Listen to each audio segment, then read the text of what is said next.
Hi, I'm Ed in Texas.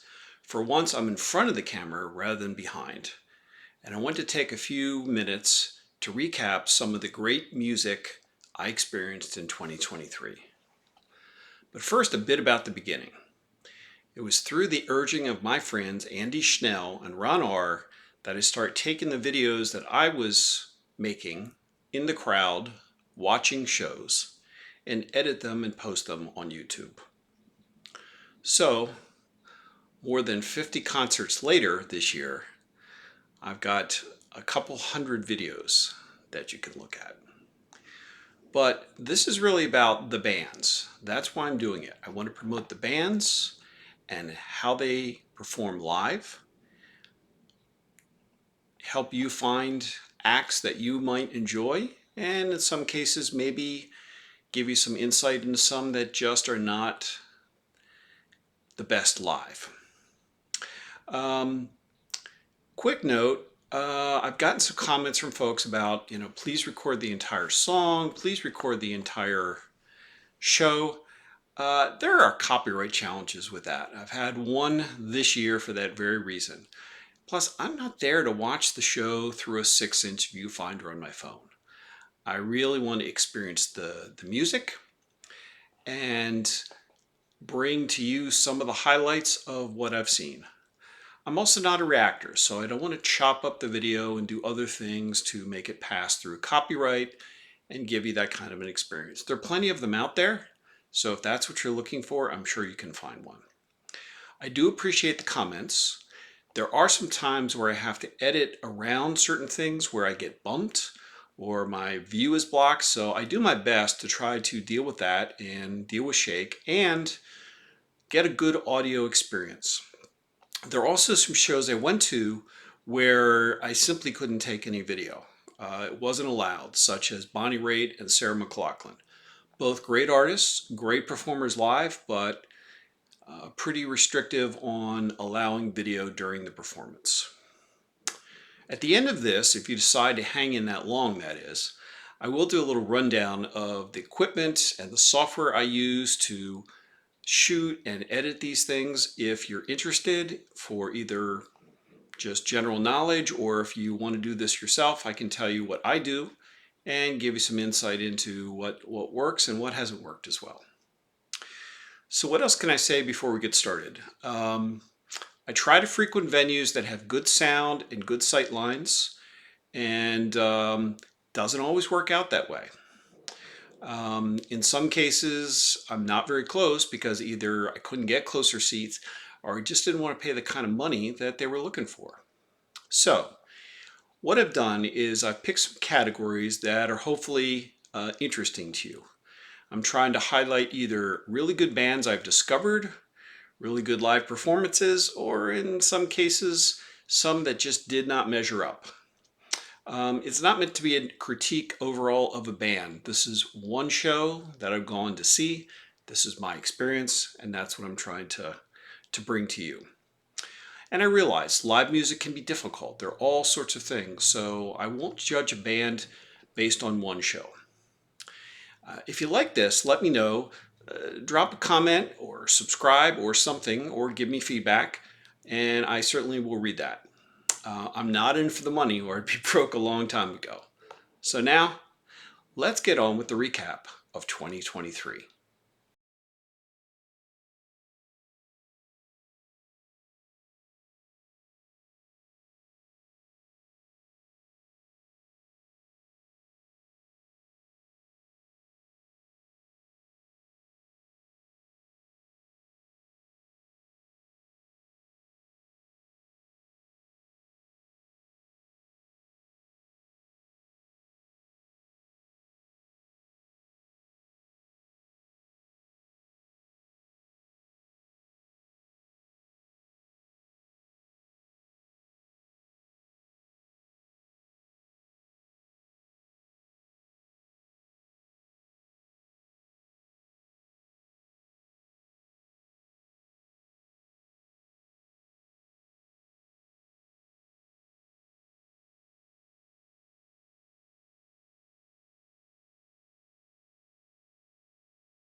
up till the morning sky first.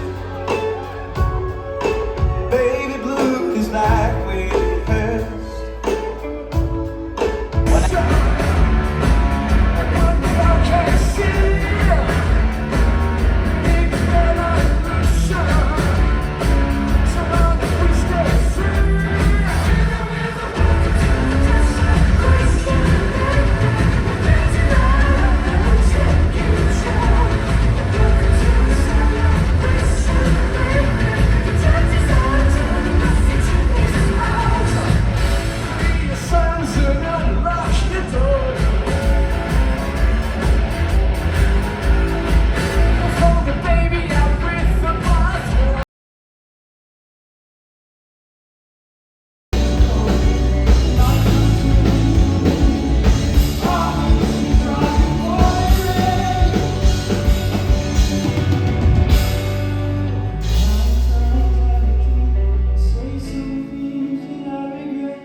I like the colors reflecting in your eyes when you look up to the sky.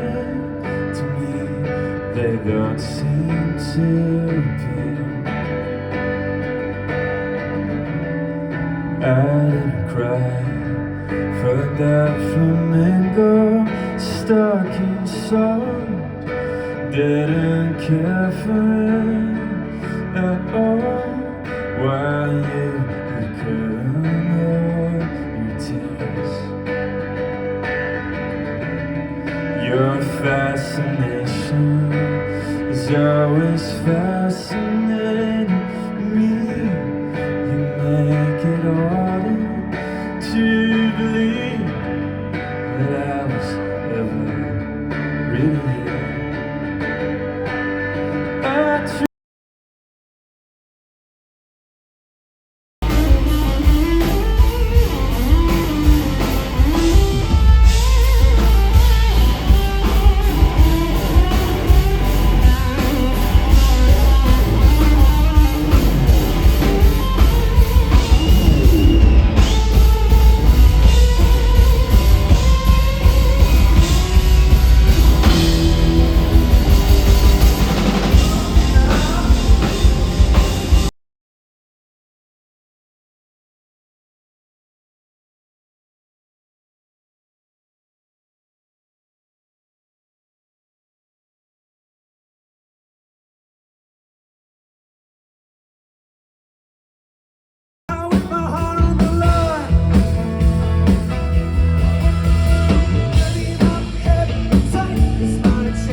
Welcome. I'm going to take a few minutes and talk a bit about how I record things and what happens between then and when you see it on YouTube. Here we go. So yes, I am using an iPhone 15 to record. I recently upgraded to this from a 13 mini. So let's talk about that for a moment. I record in 4K 30 frames per second and did so before. Part of what you need to understand is how the recording is done, what your device supports, and how it records it. In my case, I can do a couple of different things. There are two lenses on the back. One is a wide field lens, which is a 12 megapixel camera. It's noticeably less sharp, so I try not to use that. If you select, in the case of iOS 17, a 0.5x resolution from the main screen, it's selecting that camera. If you select 1x, it's selecting the 24 megapixel camera, which is also capable of 48. So 1x and 2x are optical zoom definitions. Anything that's between 1 and 2, above 2, or between 0.5 and 1 have digital processing in them, and your results could vary. I try to zoom no more than about 4x because I'm into the digital range, because you're not going to make it any better than what you start with. So most folks in photography and film will tell you that shoot the source material in as high quality as you can if you're going to digitize it. So I do it that way, and that's how I first captured the images. Here's my little edit bay. The computer is a Mac Mini M1, which I'll talk about in a moment. I have a 4K gaming monitor, a 32-inch monitor, so I have high resolution and good response and good color, and a pair of inexpensive speakers, and then I also have headphones that I will use when I'm doing work on audio as needed. So as I'd mentioned, I'm using a Mac Mini, and the software I'm using is called Final Cut Pro. It's actually the release 10. It's a high-end editing package. And what I mean by that is folks actually edit television shows and movies on here. So it can do an awful lot. It is not freeware. It's $300, and in fact, it can be more if you want to get add-ins and all sorts of other effects for it. You can do virtually anything to your video. It does take a little bit of training to do it, so it's taken a little bit of getting used to. So this is by no means a Final Cut Pro tutorial. I'm just going to explain how I'm doing things. Essentially, I take my clips from iCloud, I copy them natively to storage, then I go in and I create an event. So you can see I have a list of events over here on the left. And in the events, then I can pick a project. I'm currently working on this project. And then I have a timeline down below. And you can see as you scrub across it, it will play back what's there. And you can have overlapping, split screen, different audio tracks. You can do virtually anything. It can be a little daunting. There are some great videos out there on how to get started. And essentially, once you're done with your project, then you can play it back, you can export it, and when you export it, or what they call share it, then you can render it for the right resolution. So a few odds and ends on the editing. I try to not do too much to the video, but sometimes I have to. So you can do what's called transforming, where you take a clip, because that's each video is loaded as a clip, you put them in a timeline sequence down below, whatever order you want. You can shorten them, lengthen them, split them, etc. And then you can take each clip and go in and transform it, which allows you to actually blow up the video, and you can pan around. So if I've got someone with their head in the way, as in here, I can do some things there. Now just be advised, the more you do that, the more your resolution and quality is going down. I try to work towards a 4K image, and in fact I'm exporting 4K, and uploading that to YouTube. I've had to work with the format recently. There have been some changes that YouTube made that surprised me. So I have very large files. A 20-minute file could well be 60 gigabytes in size. So if you don't have the internet speed to upload something like that, that can be daunting.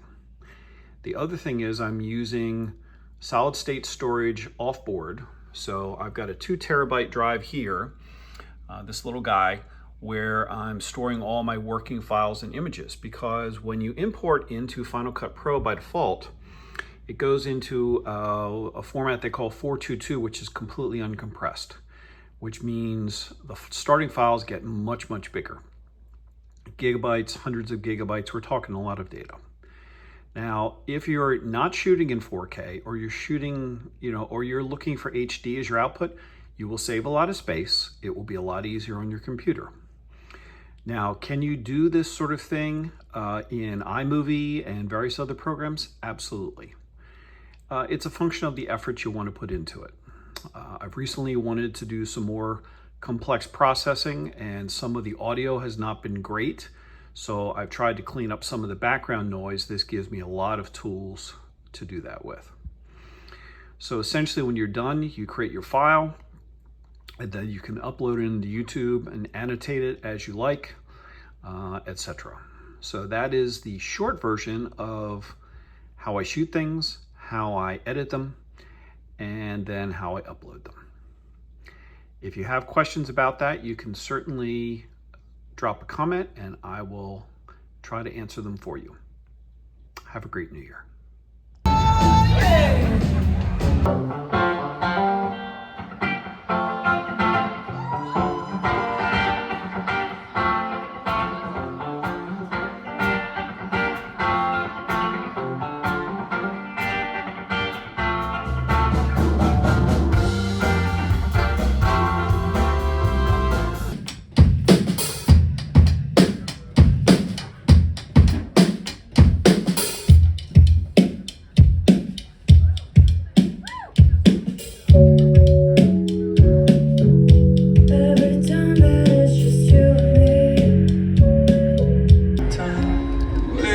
Shows me I'm hers and she's mine. One hand closed, fist would be fine. Blood is red and sweet.